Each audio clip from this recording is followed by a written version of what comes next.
Hello friends, good morning to you all. आज मैं अपने विचार व्यक्त कर रहा हूँ एक ऐसे छोटे से बालक के बारे में जिसने अपना पूरा जीवन कठिनाइयों से जिया, घोर परिश्रम किया। एक गरीब परिवार में पैदा हुआ। गरीब परिवार में पैदा होने के बाद खाने के भोजन के लाले थे। उनके पिताजी मछुआरे थे, मछली पकड़ करके समुद्र से लाते थे और खुद में बालक परेशान था। घर की स्थिति को देख करके, परेशानी को देख करके चिंतित रहता था। लेकिन बालक तो बालक होता है और वो कुछ कर भी नहीं सकता। लेकिन उस बालक ने कुछ करने की सोची। इसके लिए उसने विचार किया कि मैं कुछ काम करूं। तो पढ़ाई के साथ उसको एक प्राइमरी स्कूल में एडमिशन दिला दिया गया।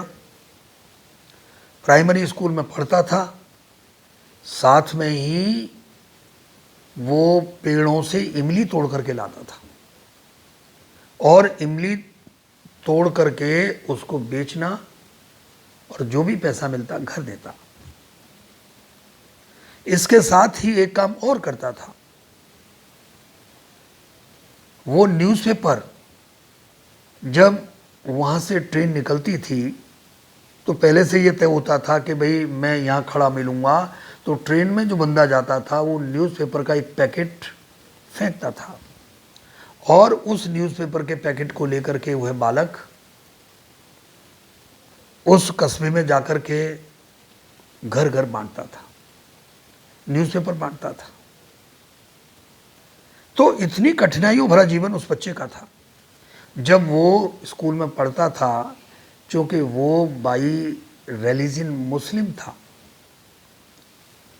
और जिस स्कूल में पढ़ता था उसके टीचर हिंदू थे और उसी स्कूल में रामेश्वरम मंदिर के पुजारी का बेटा भी पढ़ता था। ये पूरा वाकया रामेश्वरम का है। तो रामेश्वरम मंदिर के पुजारी के बेटे और इस बालक की दोस्ती हो गई और इस बालक का नाम अब्दुल था।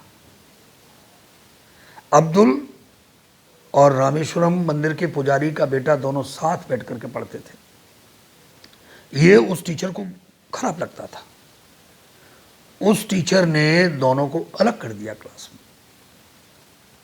चूंकि वो गरीब घर का था, वो बालक कर क्या करता। लेकिन रामेश्वरम मंदिर के पुजारी के बेटे ने इस बात को अपने पिताजी को शेयर किया, बताया कि हमारे साथ ऐसा हुआ और उन्होंने उन टीचर को घर बुलाया, घर बुला करके समझाया और कहा कि आप इन नन्हे नन्हे बच्चों के दिलों में जहर मत घोलो, मजहब रूपी जहर मत घोलो, सभी इंसान होते हैं। उसने, उस शिक्षक ने इसके लिए सॉरी फील किया कि वास्तव में ये गलत बात है। और वो बालक, जो अब्दुल बालक था, अपने शिक्षक से क्वेश्चन करता था। एक बार एक पाठ पढ़ाया गया कि पक्षी उड़ता है और पक्षी उड़ने के साथ में किस तरह से हवा में अपने आप को बैलेंस करता है, दिशा बदलता है, ऊपर नीचे जाता है। ऐसा क्वेश्चन किया, पढ़ा रहे थे। लेकिन अब्दुल की समझ में नहीं आया। उसने कहा कि मेरी समझ में नहीं आया। भाई आपकी समझ में क्यों नहीं आया? बोले पता नहीं क्यों नहीं आया, आप समझाइए। तो वो शिक्षक इतने अच्छे थे, पूरी क्लास के बच्चों को समुद्र के किनारे ले गए और वहाँ उन पक्षियों को उड़ते हुए दिखाया, उनको दिशाएं बदलते हुए दिखाया, ऊपर नीचे जाते हुए दिखाया और वहाँ जाकर के अब्दुल की समझ में आया। और तभी से उनके मन में एक ऐसा विचार आया कि मैं भी कुछ करूं, मैं भी इसी तरह से कुछ चीज़ें ऐसी बनाऊं जो उड़ें। और वो एक इंजीनियर, वैज्ञानिक, एक वैज्ञानिक के रूप में। और जो वैज्ञानिक होता है वो आर्किटेक्ट होता है, वो इंजीनियर होता है, वो शिक्षक होता है, उसमें सभी गुण होते हैं। वो इतने अच्छे थे, उन्होंने पूरे ताकत, पूरी डेडिकेशन, पूरी डिवोशन अपने कार्य में लगा दी। और उनके पास में समय नहीं हुआ करता था कि वो अपनी कटिंग कराएं, समय नहीं होता था कि जूतों के फीते बांधें, इसलिए उन्होंने स्लीपर्स माने चप्पल पहनना शुरू कर दिया और बाल उनके बढ़ जाते थे। बाद में उन्होंने बहुत सारी मिसाइल बनाई और इतनी मिसाइल बनाई कि भारत देश को बहुत बड़ी ताकत दी और अल्टीमेट मिसाइल मैन कहलाए। मिसाइल मैन कहलाने के बाद में भारत के वो प्रथम नागरिक भी बने, राष्ट्रपति बने।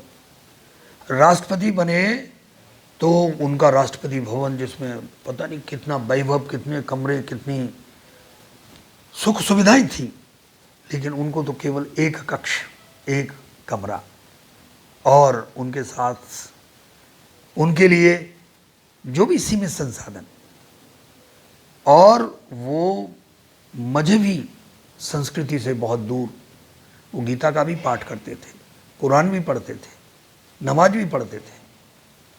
उनके अंदर इस तरह का कोई कट्टरपन नहीं था। और वो कट्टरपन नहीं था, इसलिए डॉक्टर APJ अब्दुल कलाम उस सभी की आंखों के तारे बन गए। और वो यहाँ से भगवान के पास चले जरूर गए, लेकिन आज भी हमारे दिलों में वास करते हैं।